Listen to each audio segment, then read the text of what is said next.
Is this 6-inch tri-fold mattress worth it? That's what we're going to be talking about in today's video. So you can see first use, just like as an ottoman, you could put your feet on it or you could sit on it. Very comfortable, very supportive, but very nice and padded.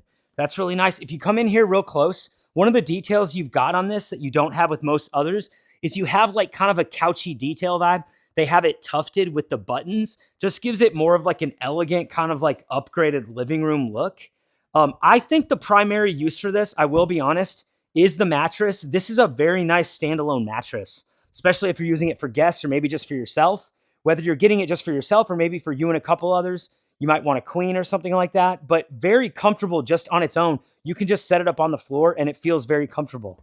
From there, you have a couple different uses. So, actually, I'll do this one first. So you can just bring the back here where you're kind of lounging that way.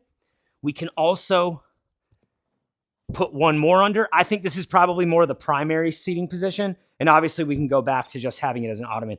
Very easy and versatile to use. Nice and comfortable, really nice material. I think it's incredibly worth it. Currently selling over 800 units a month, which is very high sales velocity, and hundreds of 4.5 to 5-star reviews. People are very happy with this after they buy it. I don't think you're gonna have to worry about needing to return it. So I think it's very worth it.